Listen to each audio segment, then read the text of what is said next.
I'm Dolan Eversole. I work at the University of Hawaii Sea Grant program. Maybe show of hands, who's heard of Sea Grant? Okay, great. So it's an informed audience. You probably already know that Sea Grant runs the education program here at Hanauma Bay. One of the many things that we're involved with. But I'm happy to have you guys here tonight, and I'm happy to be part of this special lecture series this month about Waikīkī. And what we've done is we put together a kind of a historical perspective of Waikīkī. Last week was John Clark. A couple of you were here for that, and he spoke, actually showed his video that he produced about the history of Waikīkī, so it was very informative.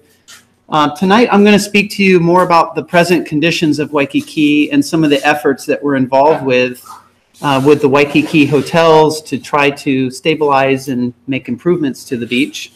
And then the next 2 weeks, you're going to hear more about the future of Waikīkī, what how sea level may impact Waikīkī, and we're going to look at things like groundwater table inundation, and then finish up at the end of the month with some of my colleagues working on disaster recovery plans for Waikīkī. So thus our theme for this month is Waikīkī, past, present, and future. So tonight's presentation is all about the present conditions, but I can't help myself but to go back in time a little bit. I have to give you some context to the conditions that we're dealing with in Waikīkī. And I'd like to just start with this image of Kuhio Beach, which is right in front of the Marriott area. The Duke Kahanamoku statue is at the very top of the photo there, and the Kapahulu groin at the bottom. And what I like to show in this is the different dates that the structures were constructed, to give you the context that really everything you see in Waikīkī is not only is it man-made or somehow altered by humans, but it was never really comprehensively planned out. It has evolved into what we now have in Waikīkī, but certainly was never thought out to be engineered with, interact with its neighboring structure.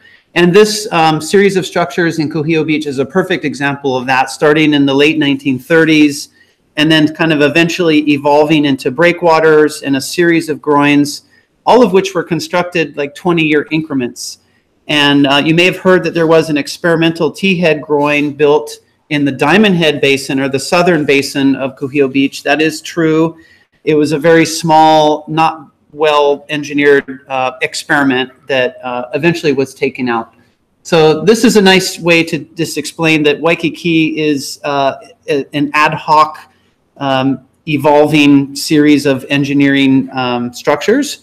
And I'm going to share with you some of the efforts that we're involved with to try to more comprehensively plan out the future of Waikīkī. So if we just take a quick look back into Waikīkī in the late 1930s, I've circled here in red the Waikīkī Tavern, or what was the Waikīkī Tavern, which I'll show you some images of later tonight, which is now just a concrete foundation that we're trying to deal with. It's been exposed through erosion, but note that there was no beach in 1939 until they actually placed sand in the Kuhio cell, what we call the Eva Basin. And the image below is the same cell with sand placed in it not long after that first photo. So you can see how it is evolving. The shoreline here has evolved. This is another series of shots I managed to grab off the internet of the Waikīkī Tavern there. So that's immediately in front of the hula mound and the Duke Kahanamoku statue. And you can see the foundation of that green building, two-story building on the upper image there. But if we just took a quick walk through time here, looking at the evolution of the Eva Basin of Kuhio Beach, you can see that there was no Kapahulu groin. In fact, there was no swim basin there in the 1940s. And then there was eventually Kapahulu groin was built. They placed sand on the beach. Massive quantities of sand have been brought into Waikīkī over time. We estimate or calculate that over 300,000 cubic yards of sand have been brought into Waikīkī over the last 80 years or so.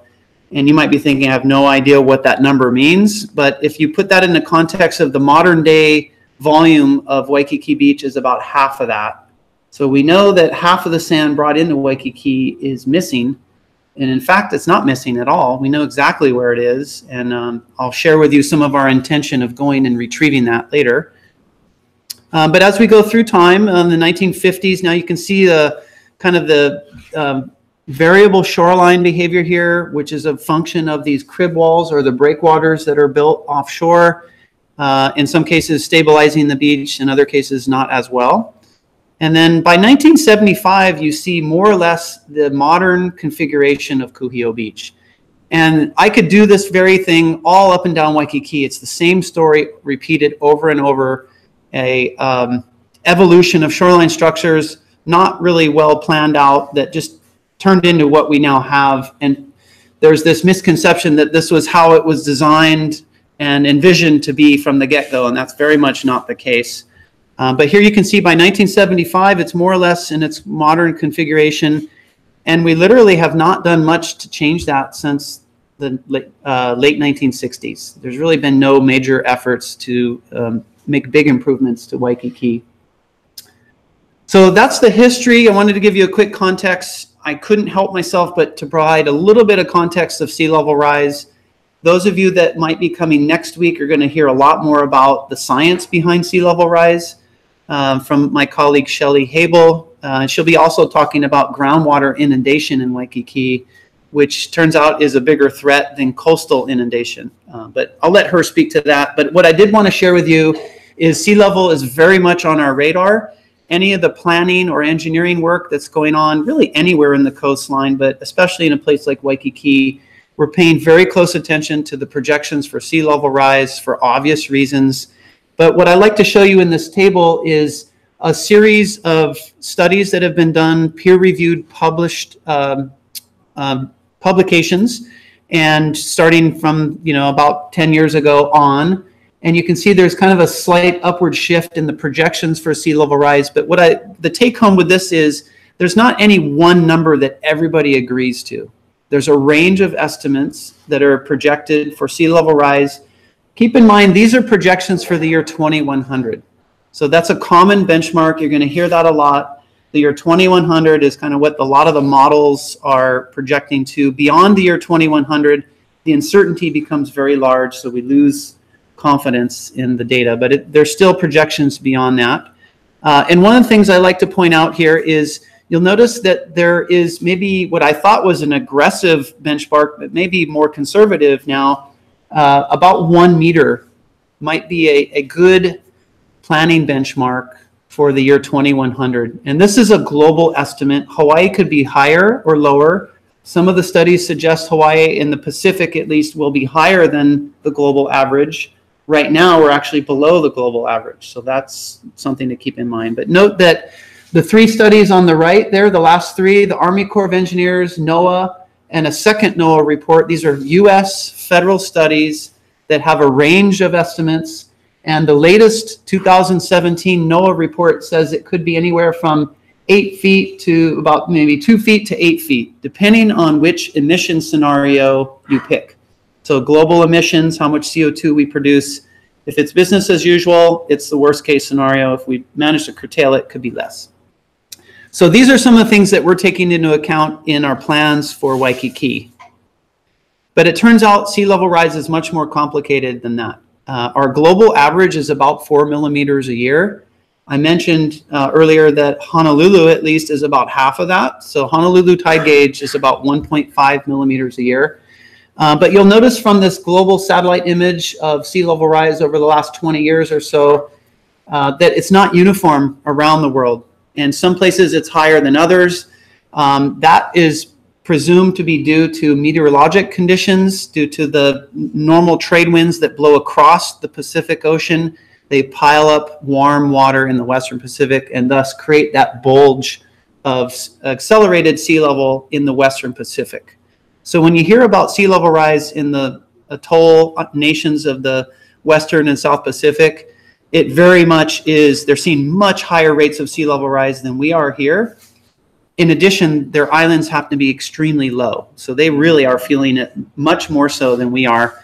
But one of the things I like to point out is note that here in Hawaii, we're kind of in a sweet spot. We're in that kind of neutral blue to green area, which is close to zero. We're actually slightly above zero. It depends on which island you take your measurement from. But we're definitely not in those big red areas that you see above us and below us. So that's the good news. But it is also more complicated than that, in that we do see episodic bulges in sea level. We experienced this last year with what is now known as king tides.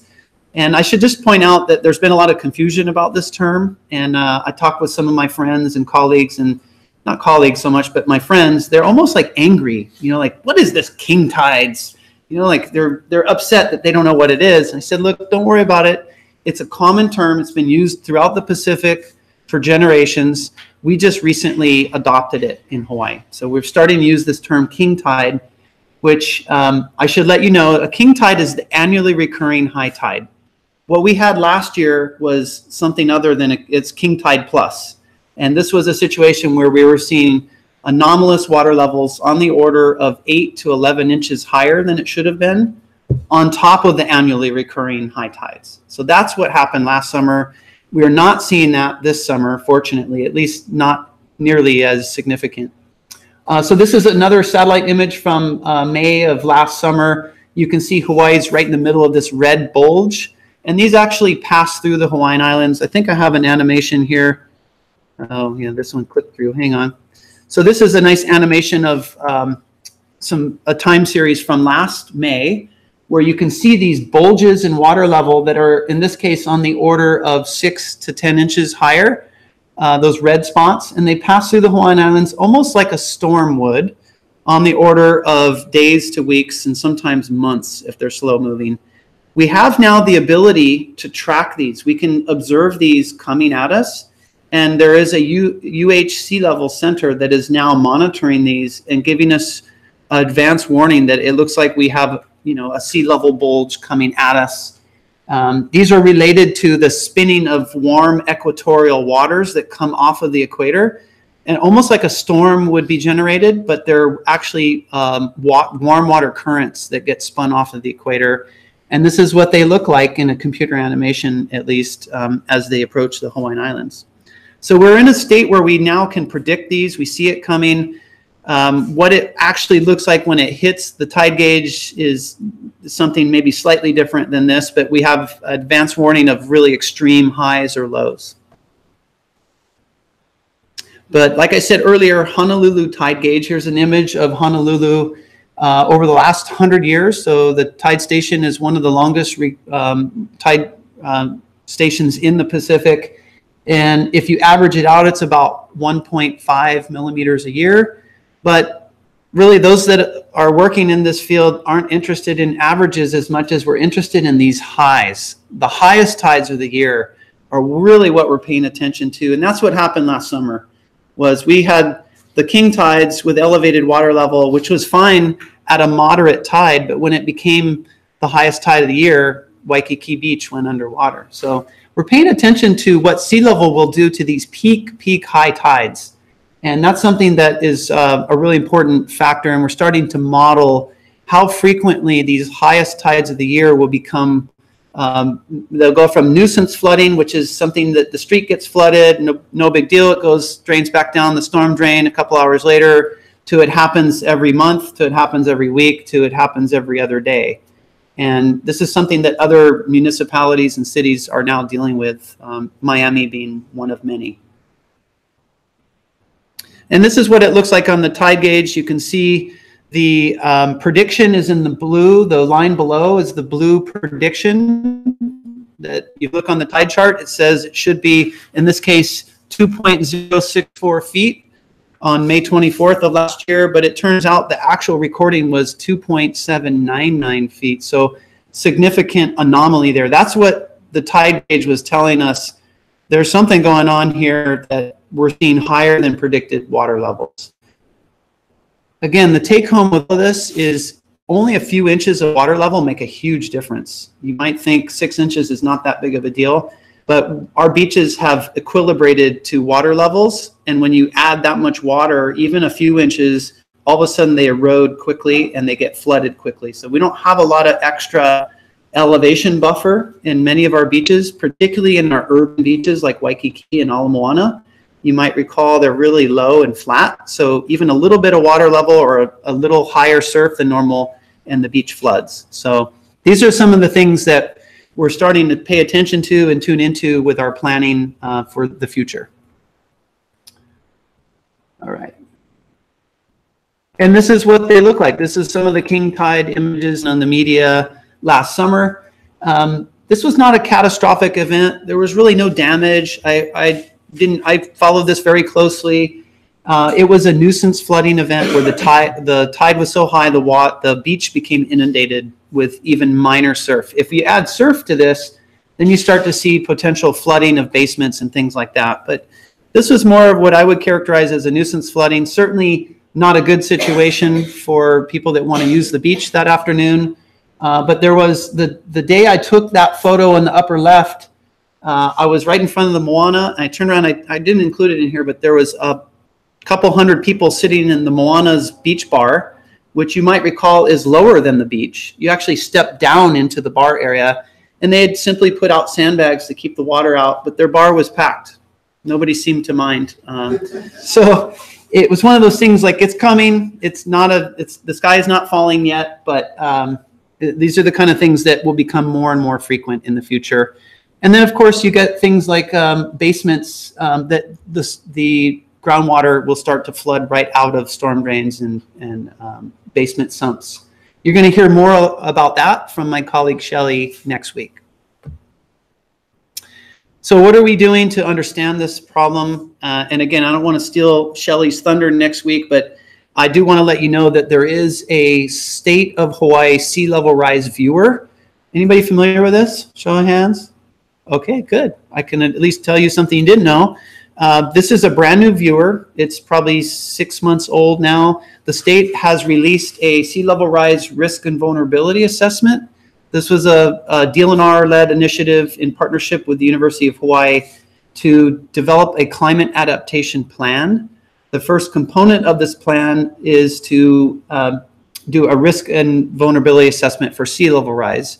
And part of that is to map it. So we now have this publicly available viewer. You can Google Hawaii Sea Level Rise Viewer. You'll see this Google Map interface. There's also a NOAA version of this very thing that's nationwide. But ours is a bit different in that on the right side there, you'll see the sea level rise exposure area. You can click on and off different layers to see what 0.5 foot, 1 foot, 2 foot, and 3.2 feet will look like. And just what we call a static sea level rise, or you can add what's called the sea level exposure area, which is sea level plus erosion plus seasonal high surf. So this is an added element of what the combination of these factors may look like. And of course, I took the liberty to show you what Waikīkī would look like potentially for a 3.2 foot sea level rise under this sea level exposure area, which does take into account high surf. What this doesn't show you is groundwater inundation, which is much more likely to make this whole image turn blue because the groundwater table in Waikīkī is only about 2 feet below the surface. So if we raise it 3 feet, everything's wet. And I'll share with you some examples of what Miami's doing to deal with this.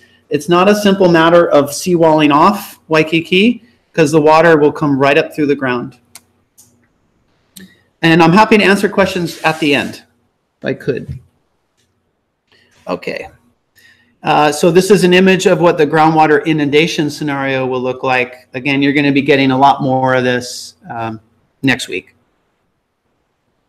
Okay, so that's my doom and gloom. The science is telling us we ought to do something. Now I wanted to shift gears into, well, so what are we doing? We're in the present situation. What's happening in Waikīkī? And I'm hopeful that you'll find some of this encouraging, that there are some proactive measures starting to take shape. And the first of which, we've created a Waikīkī Beach Management District. This is in partnership with a new nonprofit called the Waikīkī Beach Special Improvement District. I'm a university faculty member, but I have a cost share appointment to serve as their technical advisor. I'm not a consultant per se, but I function much like a consultant would for this beach association. And the association is composed of the hotels, all the commercial properties in Waikīkī. They pay into a special tax. So this comes with their property tax semi-annually. They pay a special assessment on top of the property tax. It goes into a fund that this district, this association manages. And that fund is used to cost share projects with the state. I'll share with you some of the projects that we're working on. They also pay for my time, most importantly to me.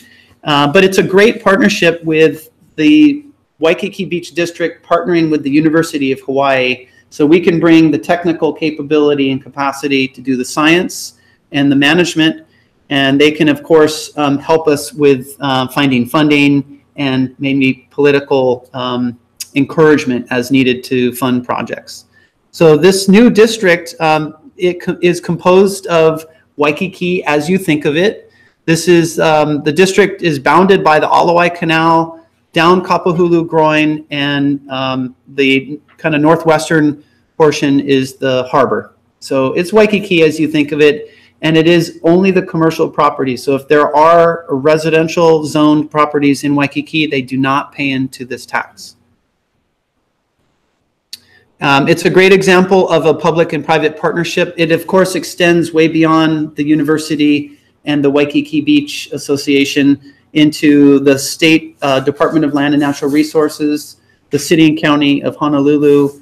Waikīkī Improvement Association is another kind of a sister association that we work closely with.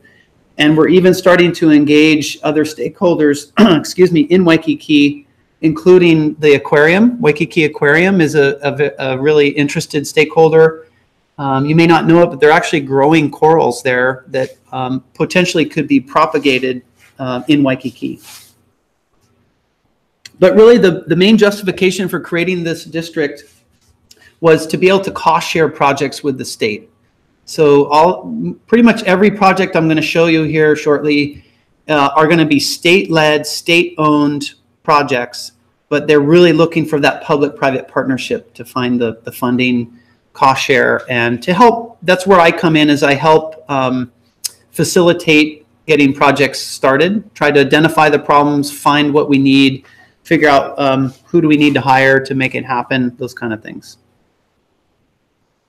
So what are some of the projects we're working on? Maybe I can start with, if we go prior to the formation of this district 3 years ago, we go back to 2012, was really the first large-scale beach nourishment project in Waikīkī in about 25 years or more. And this was a project that involved pumping sand from immediately offshore into the Kuhio Basin. You can see in this image, the lower part of the image, the actual retention settling basin where the sand water slurry was pumped into, and the water was allowed to drain off. And then the sand was mechanically truck hauled down to the Royal Hawaiian portion of the beach. And that's what that project looked like. It involved about 25,000 cubic yards of sand being pumped to Kuhio Beach and then trucked into Royal Hawaiian.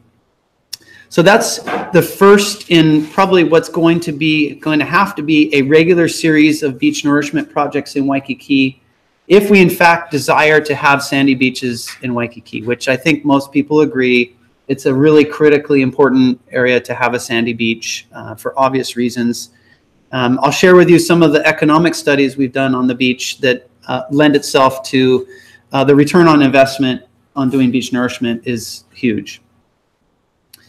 Some more images of what that project entailed: a large barge offshore with a crane that dropped a submersible pump into the sand field and literally vacuumed up sand off the ocean floor and then brought it into the beach. You might be wondering, why don't we just pump the sand right where we want it? Why do we have to truck haul it down the beach? Trust me, if we could do it that way, we would. That's how the rest of the world does these type of projects, literally. We're one of the few places in the world that is required to dewater the sand before it's delivered to the final destination. It's what in the industry is called double handling, and it literally doubles the cost. So you're handling that sand more than once.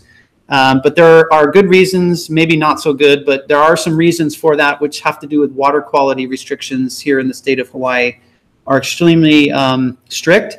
And you can see in the bottom images, the right images, that yellow silt boom, that's meant to contain the silt so it doesn't get out. You might be wondering, why is there silt if there's sand offshore? There's always going to be a little bit of silt content in buried sand.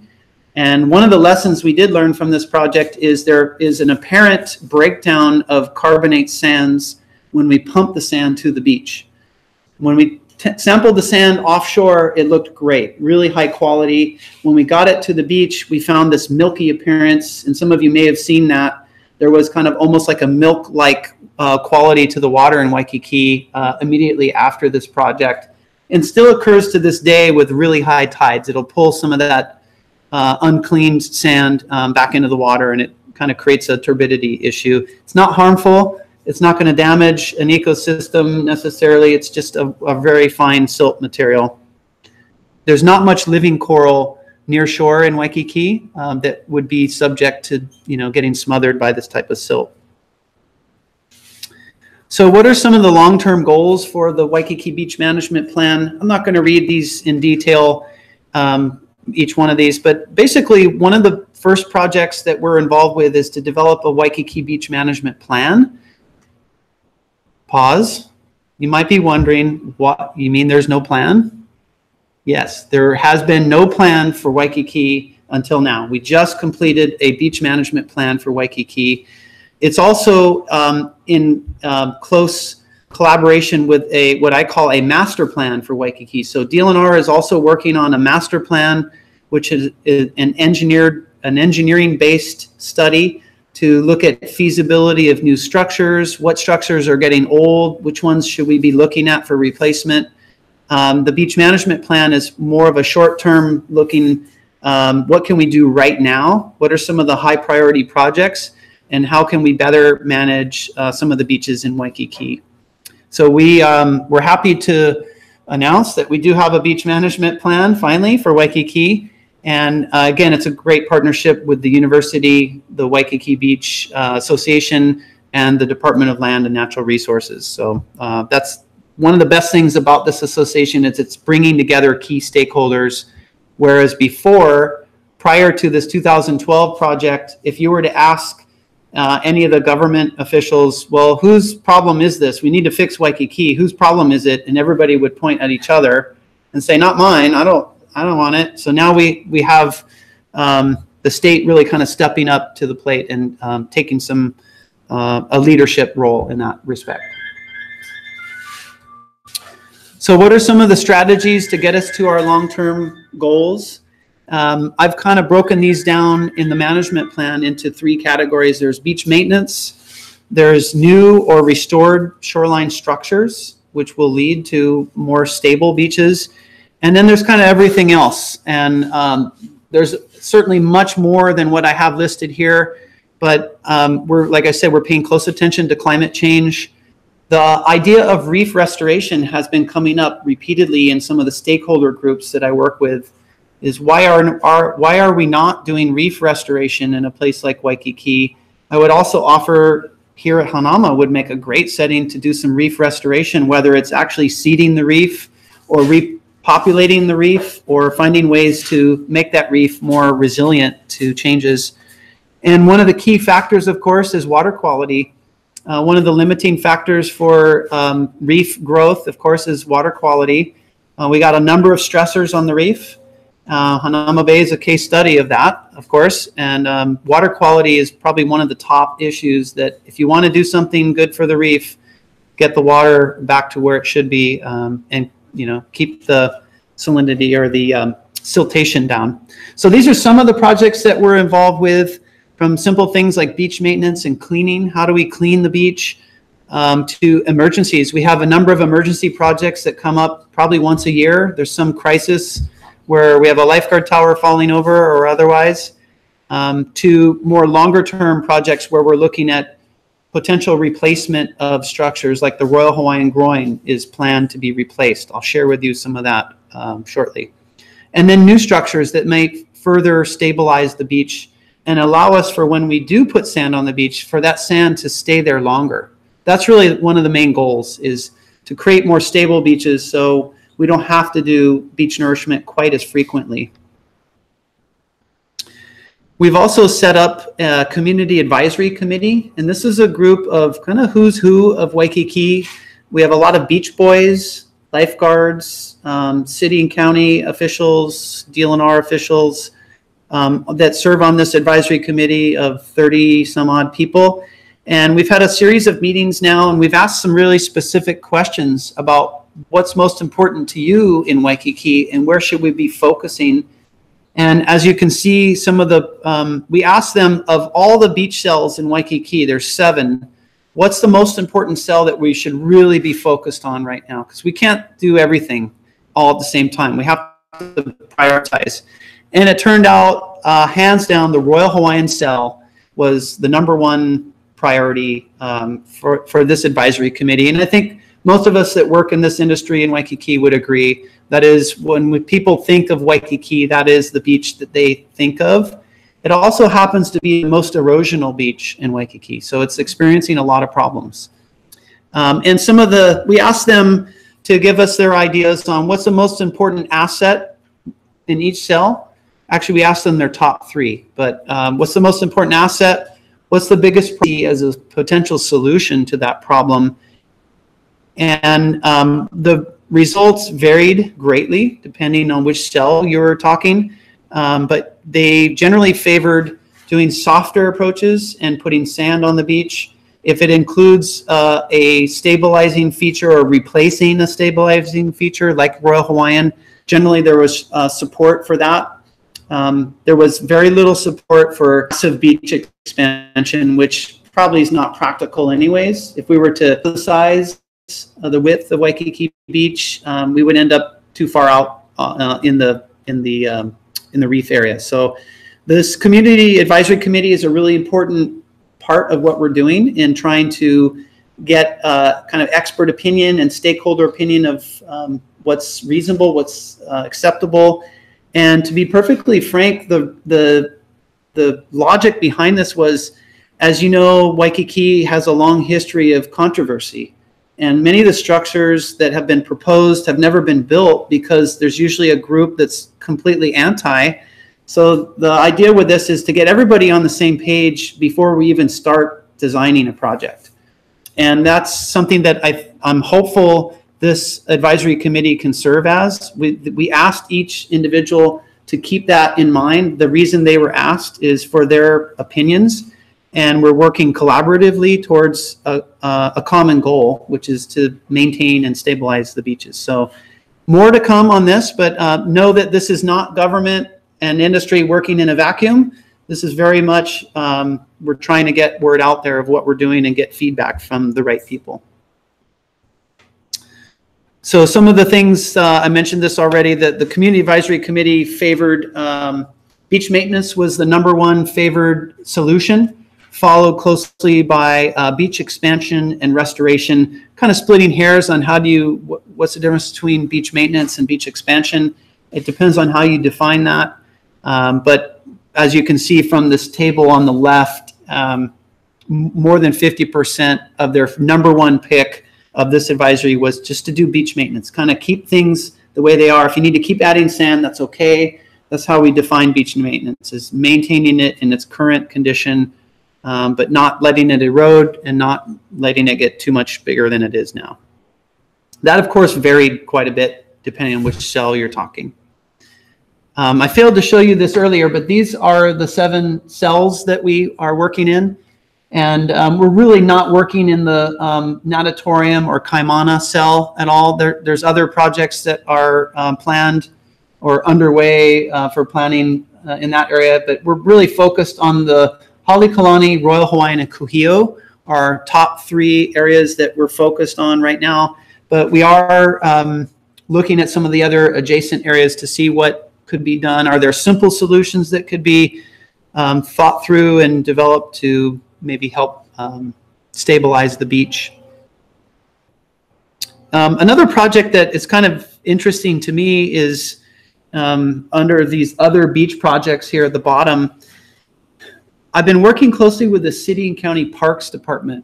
And you might know that there's a series of public showers throughout Waikīkī, and each of these showers has a sump underneath it that the water's meant to, the sand gets stuck in the sump, and really backs it up, so the showers drain onto the beach.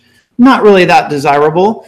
So they have to clear out these sumps on a regular basis, sometimes a couple times a week in the summer.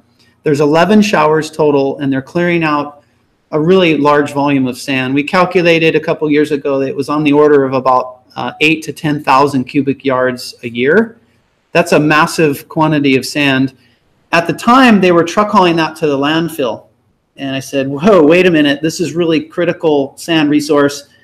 Can we find a way to treat it, pull the Band-Aids out, do whatever we need to do? Generally, if you let it dry in the sun, it's going to kill all the bacteria and it'll be fine. So they're doing that now. They treat it and then they bring it back to the beach.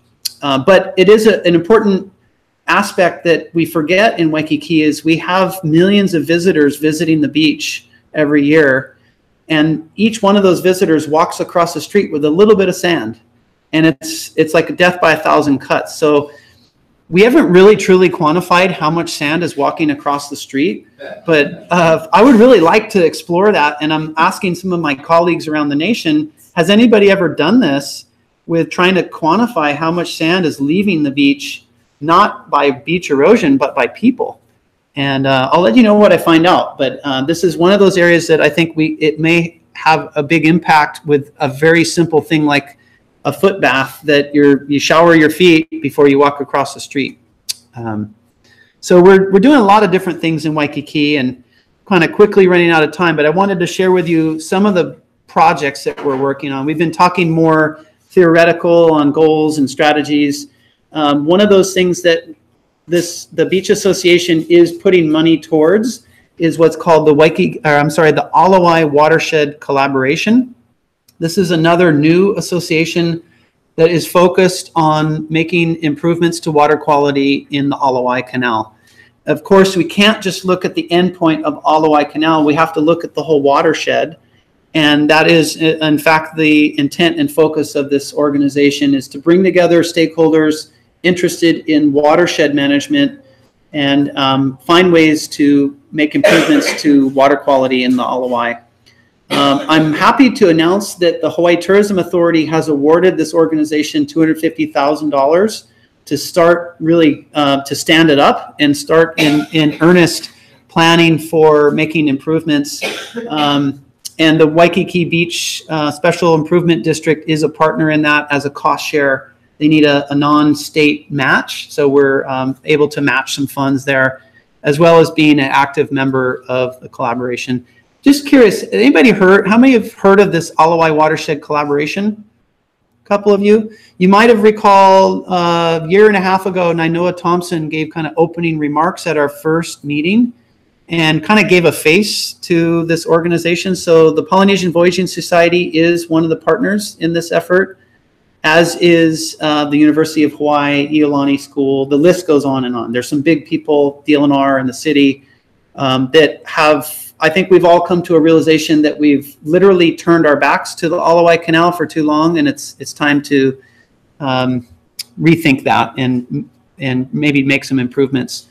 So the connection of the Alawai Canal to the Waikīkī Beach Improvement District is it affects water quality in the near shore. So we're, of course, interested in finding ways to clean up Alawai. Not a simple task, but we're working on it.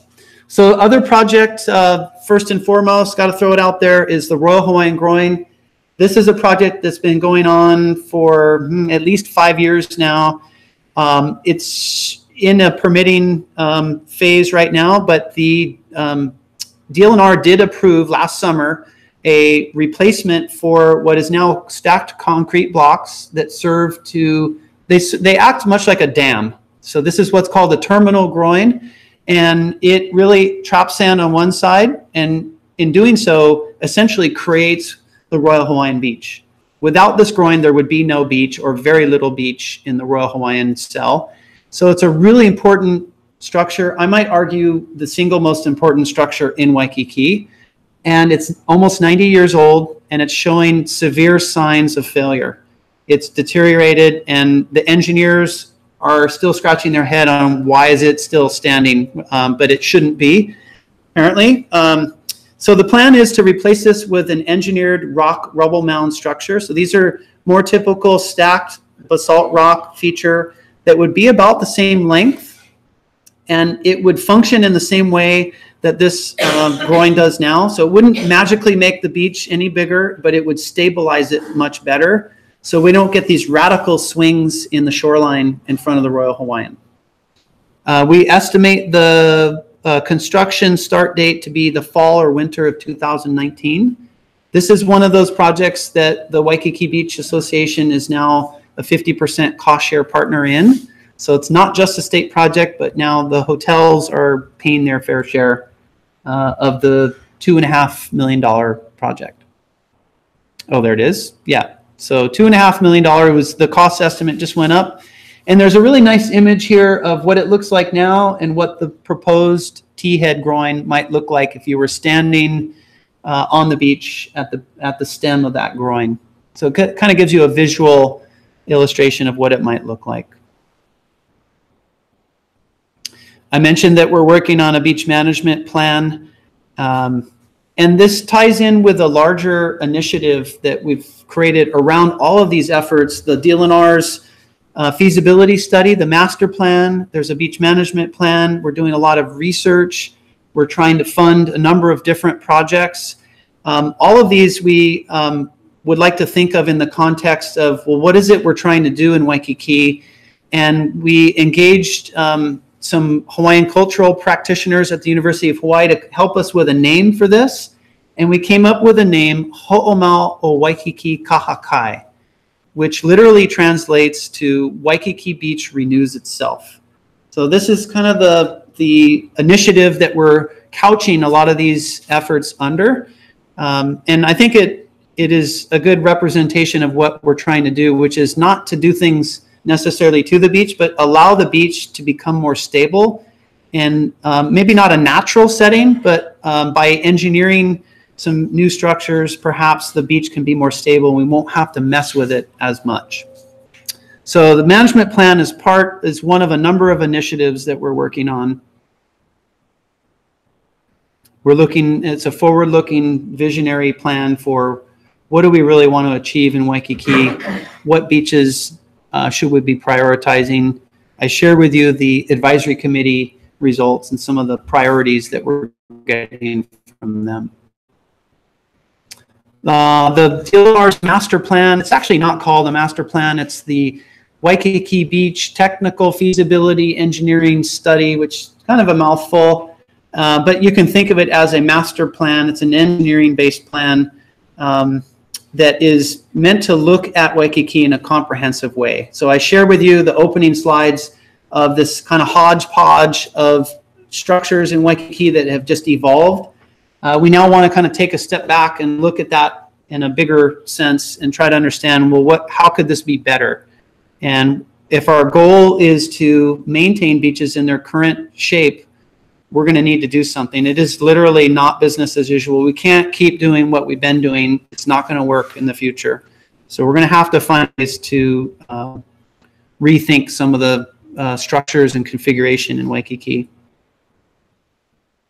I already shared with you this. I wanted to share with you one of the projects that got a lot of press last summer. So this was a result in part of the king tides from last summer, but it's also a result of chronic erosion in Kuhio Beach, exacerbated by seasonal erosion. So this part of Waikīkī Beach is where this is the Waikīkī Tavern Foundation, and it became fully exposed last summer. It was a mess. This was a really bad situation. Broken up concrete. This is right in front of the hula mound. So you think of how concentrated visitor traffic is in that area. This is really unacceptable. This is not what we want people to see when they enter Waikīkī. But this was the condition last summer. And as a result of that, the city and county installed what's called a sand-filled mattress or an erosion blanket. This is a geotextile material that was laid down on top of what's underneath this blanket is actually dirt, clay fill that was brought in to raise the height of this area back in who knows when, the 50s and 60s. So we were seeing erosion of that clay ocean during the king tide, so we had to do something. Some of you may have seen that there was actually carpet laid down for a short period just to do something to kind of band-aid it.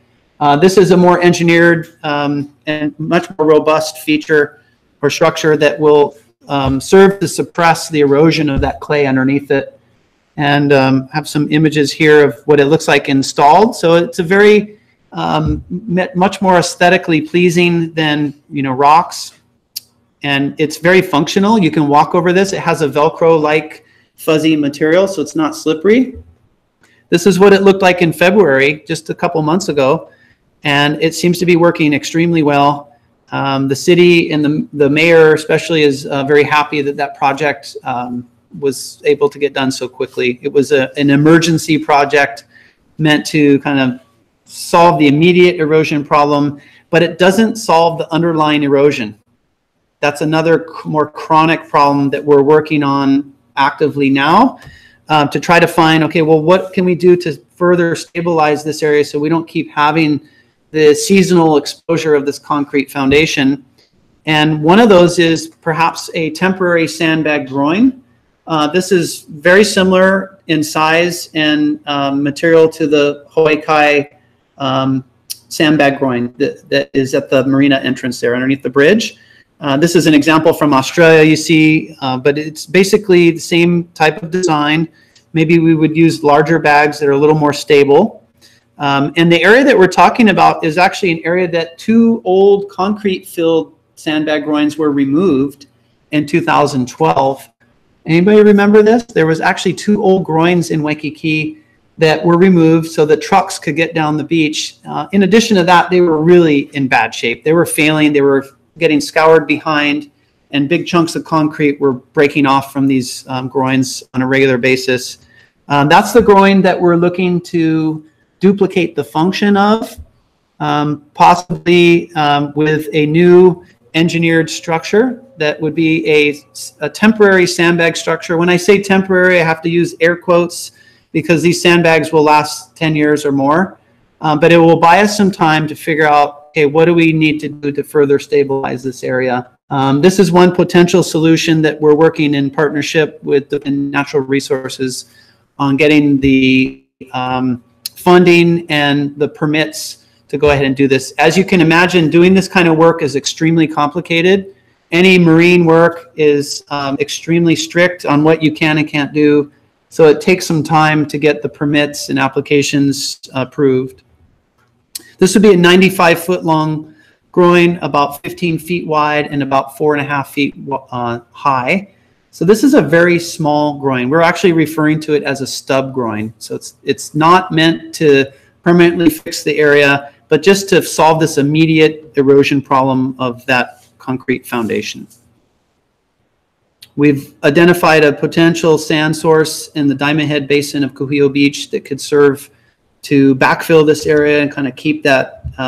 Once we stabilize it with the groin, we could put sand in that system, and the sand should stay there. So that's the idea that we're going with. Another project we're working on is the Waikīkī Beach Economic Study. This was a revisit of a 2008 study that valued the beach at about $2 billion a year for Waikīkī. And we updated that to 2017 dollars and looked at hotel room rates and occupancy rates and found that it's about $2.2 billion a year.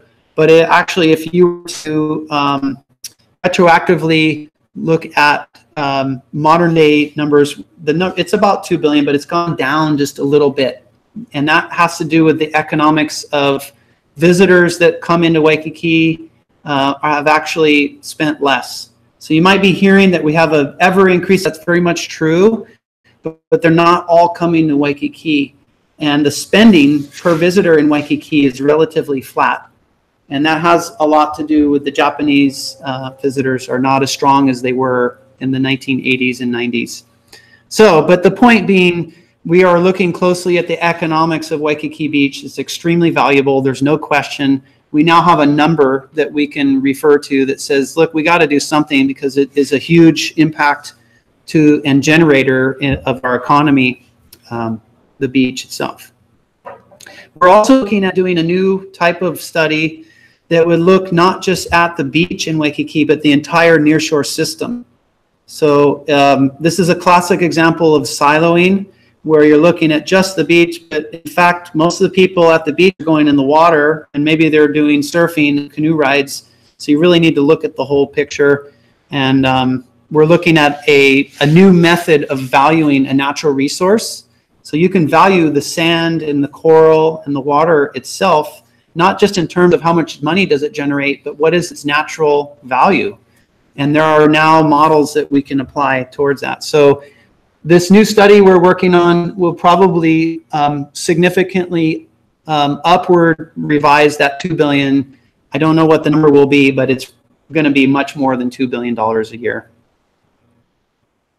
We're doing studies in partnership with the geology program at the University of Hawaii, mapping things like seasonal erosion through doing surveys, beach surveys. This is an example of the type of surveys they've been doing, profile locations in the Royal Hawaiian Cell. We're able to generate really useful data like this, which to you might just look like a bunch of colors, but to us that manage beaches, it tells us where the hotspot erosion's occurring, where is that sand going? And that's a really important question, is not just, the sand is not like disappearing, it's going somewhere.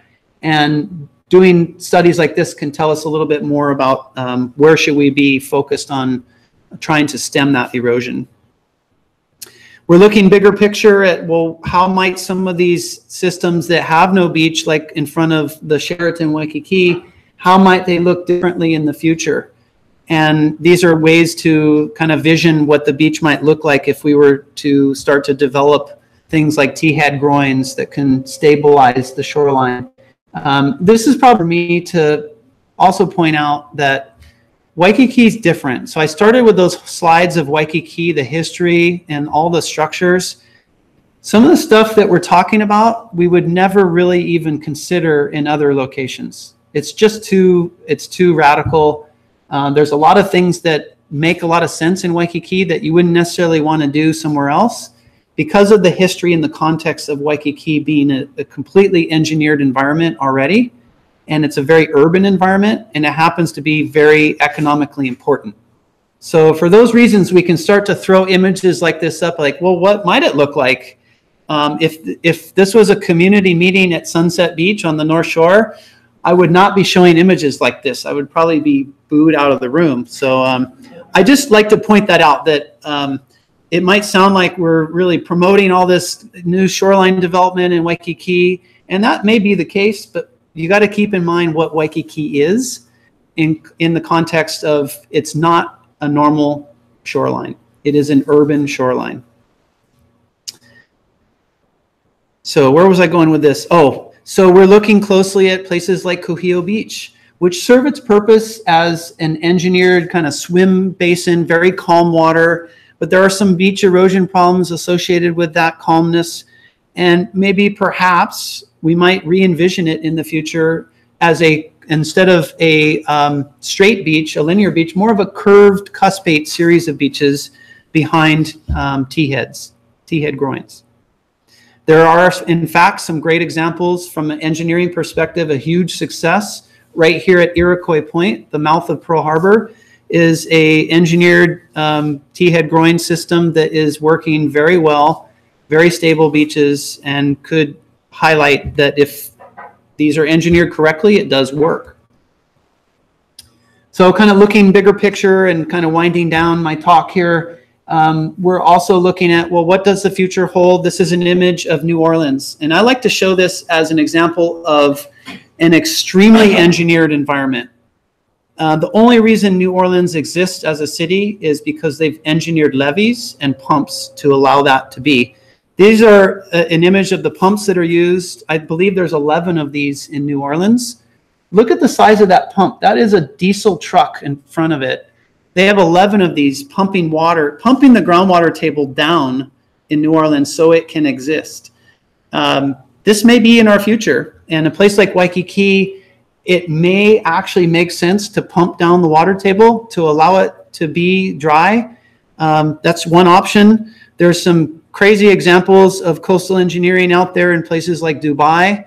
I'm not suggesting that we want to do this. I'm just pointing out that the engineering is there, that you can do some pretty amazing things if it's important enough to you to do that. More realistically, if we look at places like Miami, they're starting to think out of the box a little bit with doing on the ocean side beach and dune restoration, and on the lagoon side or the marsh side, rather than fighting the ocean, this is a concept design that allows the marshes to migrate into Miami Beach. You may not be able to get that from this image, but those green areas are not currently green. They're city. They're part of Miami Beach and they're urban. And this image is meant to convey that maybe we can accommodate the ocean rather than fight it off. And there might be some examples like Venice where we can show that you can actually live with the water, especially if it's if you really have no other choice, if the economics force you to do that. There are other places around the nation faced with the same problem. Boston has done a bunch of surveys and studies to map what sea level rise will look like.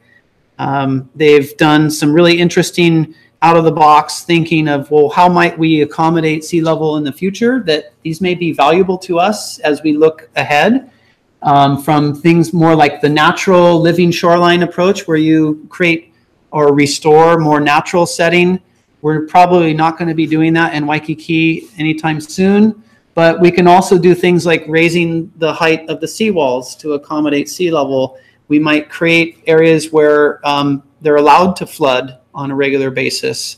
And in fact, maybe the Alawai Canal is a series of canals that go cut throughout Waikīkī. And so there's some great examples out there. But one of those that I did want to draw your attention to that we're going to be paying very close attention to is post-Hurricane Sandy, Housing and Urban Development, Housing Urban Development put a $1 billion grant out there for designers and architects and engineers to think about flood mitigation in New York, New Jersey, and Connecticut. And they awarded $1 billion to these 6 projects that had to do with flood mitigation.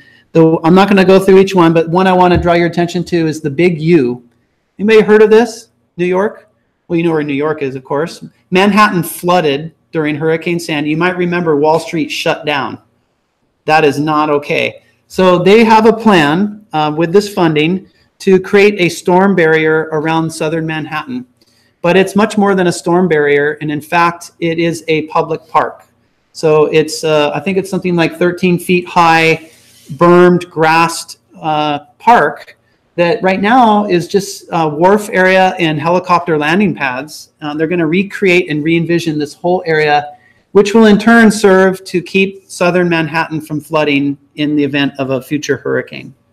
So those are the kind of things that we're paying attention to that might serve as examples for Waikīkī.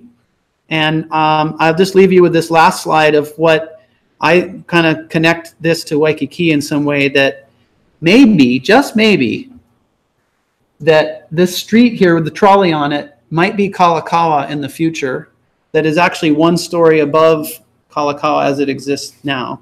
And below it, we have a marshy area that's allowed to flood rather than fighting it perpetually. We can accommodate it in different ways. This is one of many scenarios. So with that, I think I'm out of time, and I'm happy to answer any questions.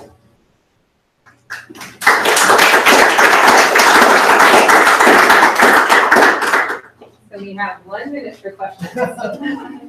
I'll stick around too for those that have more questions.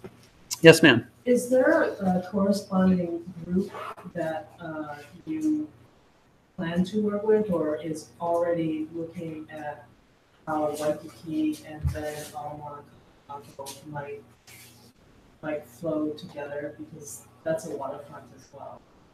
That's a great question. I'm not aware of any single group that's working towards that, but there is an initiative called Our Ala Moana that is a city-led initiative to re-envision Ala Moana Beach Park.